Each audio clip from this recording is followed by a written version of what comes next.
جامعہ اہل حدیث لاہور پاکستان میں علوم دینیہ کی تعلیم و ترویج کا مرکز۔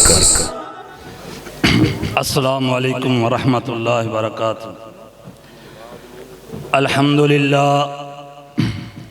الحمدللہ وحدہ والصلاة والسلام علی من لا نبی بعدہ۔ اعوذ باللہ السمیع العلیم من الشیطان الرجیم، بسم اللہ الرحمن الرحیم۔ اذ قال له ربه اسلم،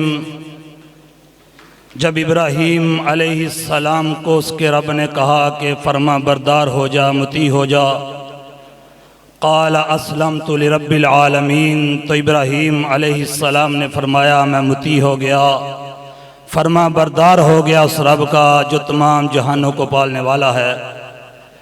وقال النبی صلی اللہ علیہ وآلہ وسلم ترکت فیکم امرین لن تضلوا ما تمسکتم بہما کتاب اللہ و سنت رسولی،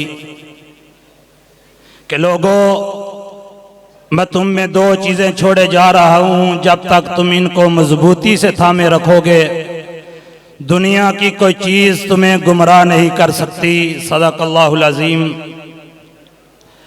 عظمت صحابہ و اہل بیت کانفرنس میں تشریف لانے والوں، اگر کوئی آج اپنے حقوق لینے کے لیے مارچ کرتا ہے تو وہ اس مارچ میں امی جی عائشہ صدیقہ رضی اللہ تعالی عنہا کی اور تمام صحابہ اکرام رضوان اللہ علیہم اجمعین کے خلاف زبان درازی، گندی گندی بکواسات کرتے ہیں۔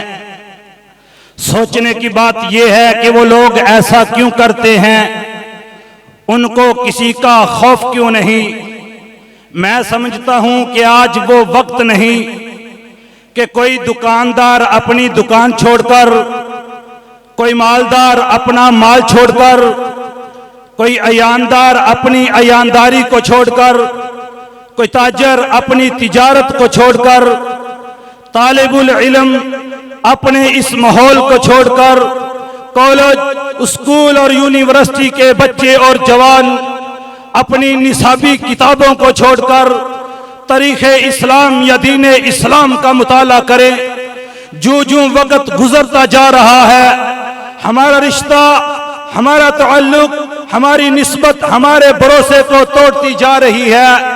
آج ہماری نظر میں ہمارے آئیڈیل کہیں ناچنے اور گانے والے ہیں، کہیں ہاکی اور کرکٹ کا میچ کھیلنے والے ہیں۔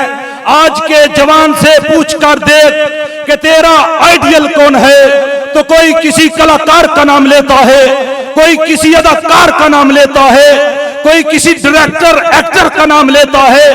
لیکن صدقے اور قربان جاؤں، ایک روپڑی خاندان بھی ہے جس نے یہ عزم کیا ہے، وہ کہتا ہے لوگوں تمہیں آج کے ہاکی اور کرکٹ کھیلنے والے سے محبت ہے، تم کرو، ہمیں کوئی اعتراض نہیں۔ تمہیں آج کی سیاسی پارٹی کے لیڈر سے محبت ہے، تم کرو، ہمیں کوئی اعتراض نہیں۔ تمہیں آج کے ڈائریکٹر، ایکٹر، کلاکار، اداکار سے محبت ہے، تم کرو، روپڑی خاندان کو کوئی اعتراض نہیں۔ لیکن ایک عزم اس خاندان کا ہے کہ وہ ان نوجوانوں کے دلوں میں ایک محبت اور بٹھائے گا، آئندہ آنے والی نسلوں کو یہ بات بتلائے گا، ان کی جوانیاں پکاریں گی، ان کی روحیں پکاریں گی، ان کے لہو ان کے وجود میں گردش کر کے کہیں گے کہ ہمارا آئیڈیل کوئی گانا گانے والا گلوکار نہیں، ہمارا آئیڈیل کوئی فن کا مظاہرہ کرنے والا فنکار نہیں، بلکہ ہمارا آئیڈیل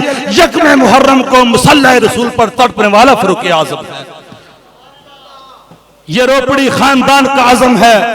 الحمدللہ ہمارے سینوں میں یہ محبت موجود ہے، اور انشاءاللہ آگے جا کے ہم اس کو بیان کرتے رہیں گے، کیونکہ ہم نے سبق پڑھا ہے، یا ایھا الذین آمنوا اطیعوا اللہ واطیعوا الرسول ولا تبطلوا اعمالکم، اے ایمان والو اللہ کی اطاعت کرنا اور اس کے رسول کی اطاعت کرنا، ورنہ تمہارے اعمالوں کو برباد کر دیا جائے گا۔ اور ایمان والوں کو حکم کیا ہے، یا ایھا الذین آمنوا کلوا من طیبات ما رزقناکم، ایمان والوں کو حکم ہے حلال کھائیں، حلال اور پاکیزہ چیزوں سے کھائیں، اور یہی رسولوں کو حکم ہے، یا ایھا الرسول کلوا من الطیبات واعملوا صالحا انی بما تعملون علیم۔ یہ ایمان والوں کو حکم اس طرح سے اللہ رب العزت دے رہے ہیں جس طرح اللہ رب العزت رسولوں کو حکم دیا کرتے تھے، اور رسول جتنے بھی آئے سب اللہ کے حکم کی پیروی کرنے والے تھے۔ حضرت ابراہیم علیہ السلام، جب حضرت ابراہیم علیہ السلام کو خواب آیا کہ آج اس چیز کی قربانی دیجئے جو تمہیں سب سے زیادہ محبوب ہے، تو حضرت ابراہیم علیہ السلام نے اپنے بیٹے کو بلایا اور کہنے لگے کہ بیٹا آج اللہ رب العزت کا حکم آیا ہے۔ انبیاء کا بیٹا، انبیاء کا فرما بردار، اللہ کا فرما بردار ہوا کرتا ہے۔ فرمایا یا ابت افعل ما تؤمر ستجدنی انشاءاللہ من الصابرین۔ ابا جی کر گزریے۔ فلما اسلم وتلہ للجبین، جب ابراہیم علیہ السلام نے حضرت اسماعیل علیہ السلام کو اپنے زمین پہ لٹا کے ذبح کرنا چاہا، وَنَادَيْنَاهُ اَيْ يَا إِبْرَاهِيمُ قَدْ صَدَّقْتَ الرُّؤْيَا إِنَّا كَذَلِكَ نَجْعَلُ قد صدقت الرؤیا۔ اے ابراہیم بس کیجئے، ہم نے آپ کا تجربہ کیا تھا، آپ کامیاب ہو گئے۔ اور کائنات کے لوگوں، اگر دنیا اور آخرت میں کامیابی چاہتے ہو، اللہ اور اس کے رسول کی اطاعت کرنی ہوگی، اپنی زندگی اس کے حکم کے مطابق گزارنی ہوگی۔ اور ہمارے اساتذہ اکرام مولانا صلاح الدین غوری صاحب حافظہ اللہ تعالی، اللہ ان کو صحت ایمان والی لمبی زندگی عطا فرمائے، وہ فرمایا کرتے ہیں یہ دنیا کی مختصر زندگی آخرت کی زندگی میں بالکل چھوٹی ہے۔